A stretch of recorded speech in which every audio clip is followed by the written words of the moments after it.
Some people would describe me as a caring person. Maybe even some of you would describe me that way. And I can see why I would be described that way. I'm a good listener, and I know how to convey care. I'm empathetic. I know how to try to imagine what it would be like to walk in another person's shoes. If you talk to me for a bit, you would sense or experience that I am compassionate. Despite being a caring person, my default setting is not necessarily one of caring. Sometimes my passion for justice relegates caring to the bottom of the list. In addition, other descriptors for me could include efficient, active, justice-oriented, organized, task-oriented, competent, and maybe some others. Of course, I'm only mentioning the ones that are meant to be affirming. What it all means is that when I have a job to do, I like to get it done, and I usually like to do it well. All of those things go into a big mixture of who I am. Sometimes it means I barely look at the person with whom I am interacting in a store or a restaurant. I can make a phone call and not come close to connecting with whoever's on the other side of the line. I can send emails that get the job done. What I've realized over time is that sometimes I move through the world with care as my primary orientation, and sometimes I don't. If I'm going to be honest, I would have to say that more often than not, I actually have to remind myself to put caring before or at the center of whatever it is I'm doing. This has nothing to do with my natural ability to care or be compassionate. I can still ride a city bus, and if someone is crying, it takes everything in me not to go and sit down next to them and ask them what's wrong. Pre-COVID, of course. How about you? Would people describe you as a caring person? Does caring come naturally for you? When and why is it difficult for you to care or to be caring? If you had to describe your own primary orientation to the world, what would it be? What would you want it to be? As progressive people, most of whom identify as Christian, we often hear and interpret the Bible through a justice or a liberation lens. Lately, I've been noticing something else in the stories of Jesus. In almost every story, Jesus is caring for someone. What if Jesus lived by an ethic of care first and foremost? How would that change how we live? Nell Noddings is a retired educator who wrote a great deal about how the responsiveness of caring in schools should become more basic than anything else. She relied heavily on the earlier work of psychologist and author Carol Gilligan, who first wrote about addressing moral problems with an ethic of care. An ethic of care is a needs and response-based ethic in which the person or the group who is doing the caring take into account the context of the one needing or wanting care. Imagine that being applied to schools or churches. In an interview in 2011, Gilligan said this when asked to define an ethic of care. As an ethic grounded in voice and relationships, in the importance of everyone having a voice, being listened to carefully in their own right and on their own terms, and heard with respect. An ethics of care directs our attention to the need for responsiveness in relationships paying attention, listening, responding, and to the costs of losing connection with oneself or with others. Its logic is inductive, contextual, psychological, rather than deductive or mathematical. Seems basic enough. An ethic of care would mean that we create a way for everyone to have voice, that we listen carefully, that we hear with respect, and that we are responsive in relationships. While most of us would say we are capable of those things, would most of us say we live by them on a daily basis? Who are the people to whom we would look and be able to say, oh, they are living by an ethic of care? In the story that Jerry read this morning in Matthew 14, it reads kind of like a day in the life of Jesus and the disciples. What's interesting about it is that if we take a step back and think about an ethic of care and then re-enter the story reads a little differently. At first glance, it seems like a story in which Jesus is constantly hounded by people and can't get a minute of rest or relief. It could also read as a story about all the ways Jesus is annoyed in a day, or as another story of the disciples simply not getting it. But if we put on our lens of an ethic of care, it reads as a story about what is primary for Jesus. As the story opens, Jesus hears about the terrible beheading of John the Baptist, his friend and colleague. Jesus responds to the news by getting in a boat and withdrawing to a deserted place by himself. We can assume Jesus was looking for time and space to grieve. By the time his boat had arrived at its destination, a huge crowd had already gathered where he was headed. Instead of seeing them and turning the boat around and just staying out in the water, Jesus arrived and had compassion on the crowd and healed those who were sick. This was not part of his plan or on his schedule for the day, and maybe not even what he needed most. But when he saw the crowd, he had compassion for them in that moment. That evening, or later in the afternoon, you could say, the disciples came to him and told him to send the crowd away so they could go into the villages and buy food. The disciples, it could be argued, were trying to care for Jesus and for themselves, maybe for the crowds. Again, Jesus considered the situation and decided it would be better to feed them than to send them away. So he told his disciples to give them food. It's possible Jesus knew that if he sent them away, there would be many of them who would not have enough money to buy food to eat.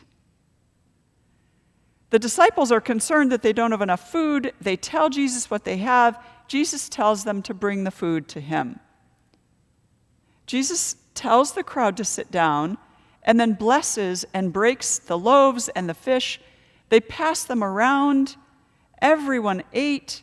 There was enough and 12 baskets left over. We're told that 5,000 or 100 men plus women and children ate. I have 500 here, but I think it might have been 5,000. 5,000. What Jesus did next is important. Jesus told the disciples to get into the boat and go to the other side of the lake. So, sends the disciples away. It's possible Jesus knew the disciples were simply done for the day. And as they left, Jesus then dismissed the crowds. And then, and this is an important part of the story, Jesus went by himself onto a mountain in order to pray. He was there for hours, maybe praying the whole time, maybe sleeping a little, maybe weeping a little. We're not quite sure. In the early morning hours, Jesus went to the disciples walking on the lake. Nobody knows how that happened. It was before stand-up paddleboards were a thing. The disciples had been having a rough time on the water with waves and rough seas. When they saw Jesus, they thought Jesus was a ghost, so they screamed. And then Jesus said to them, "Be encouraged, it's me, don't be afraid." There are so many other ways that story could have gone. What I find compelling about it is that Jesus managed, in this time, to care for himself, his intimate ones, and for strangers. Other ways of caring are that we care for our physical environment, for human-made objects that help us in the task of living, and caring for ideas. We've all known people who cared most for the environment. We've known people who cared most for machines or the things in our lives. And we certainly have known people who care most for ideas. Some people find it easier to care for strangers than for their own families. Some of us are better at caring for others than we are at caring for ourselves.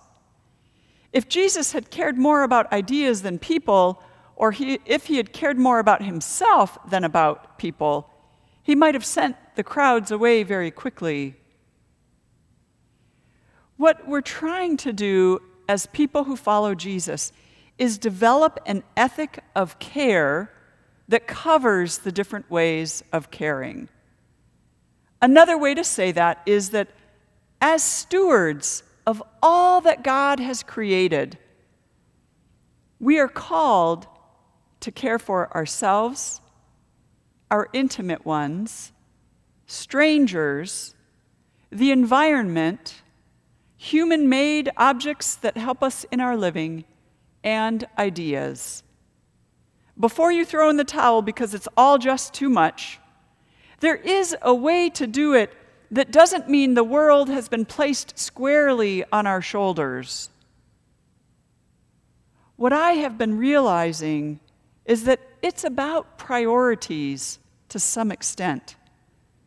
I'm not going to drastically change my life because of this, but I am going to continue to give serious thought and intention to developing an ethic of care.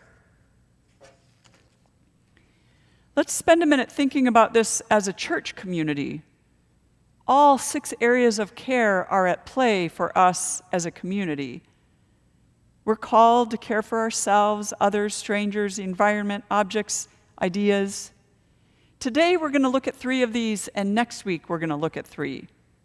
How we care for ourselves, our intimate others, and strangers has such a real impact on the kind of community we are becoming.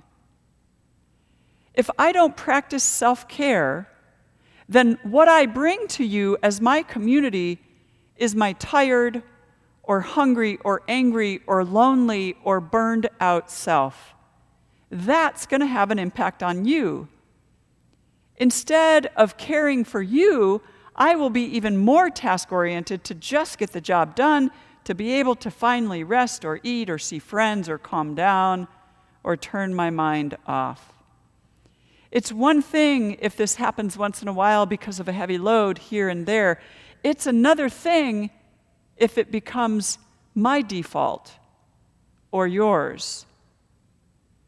If you are not caring for yourself, then what you bring to all of us will impact us.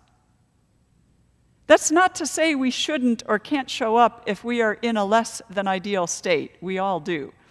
It simply means that as a practice, if we don't know how to care for ourselves, we will have a much more difficult time caring for each other. When we talk about caring for intimate others, we mean caring for those in our families, our close friends, and even each other here at church.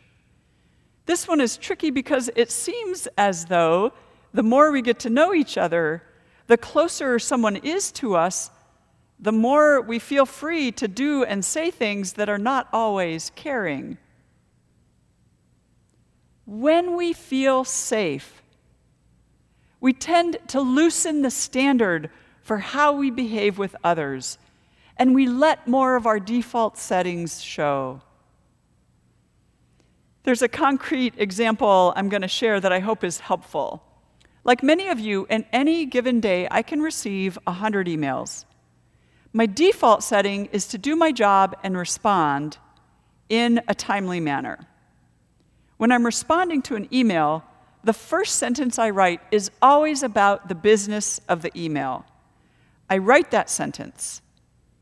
And then I remind myself to care for the person to whom I'm writing, so I go back up to the beginning and I write a first sentence that I hope is a sentence of care. If I weren't thinking about wanting to care for the person, I would simply send off the business sentence. I have to remind myself and then intentionally write the words of care. That's what I meant earlier when I was talking about default settings versus desire to care. Dr. Lisa Fulham, a dear friend of mine and an ethicist, claims that if you want to develop different virtues, you simply have to practice those virtues. If you want to be generous, practice generosity. If you want to be caring, practice caring. The third one is care for strangers. It seems obvious, but it can be everything from inviting the Lincoln Park Community Services to share our space, to house those who are experiencing homelessness, to how we talk to a stranger on the phone, to how we look at and interact with the person giving us takeout food. This is an area in which I've had to learn from others how to do it well.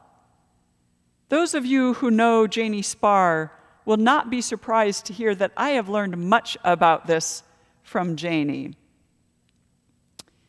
I'm not nearly as good at it as she is, but I consider myself a lifelong student. I can honestly say that wherever Janie goes, she makes a new friend. When she was here in Chicago a couple of years ago, we were walking down Clark, just a few blocks from here, and decided to pop into a place that sells eyeglasses. We were in there for 15 minutes, and she had both shop clerks laughing hysterically, and she was calling them by name, and they were calling her by name. That's one of her true gifts. When you ask someone their name and then call them by that name, you are conveying that you care. Now, it's hard for a lot of us to remember that name for the next time, but just the fact of asking goes a long way. It means you care to know the person. Being called as stewards doesn't mean being called to perfection. It means we are called to live by an ethic of care. Being stewards means caring for. Think of it as putting on your care glasses each day as you get up out of bed. If you can see the world through a lens of care, then you'll navigate the world differently. Some days will do better than on other days. What matters is that we are giving it some attention and some intention. So how are you doing living by an ethic of care? How are you doing at self-care, particularly in this time of pandemic? How are you doing at caring for your intimate others, living 24/7, side by side? How are you doing at caring for strangers? If those three are out of balance, how can you work on a better balance? If you need help with that, let me know. I am happy to help you with that. Like me, you might be a caring person, and that doesn't necessarily mean that's your default setting. The kind of community we are trying to become is a community of care. Anyone should be able to walk through our doors, or in this case, get on our live stream, and experience care. Anyone. We're going to talk a little bit more about that another time. Many of us have had church experiences that were far from caring. If we are a community of care, we're going to be able to heal things between us when we let each other down. Any one of us will be able to be honest about not feeling heard or seen or valued. With intention and attention, let us all become stewards by living by an ethic of care. Amen.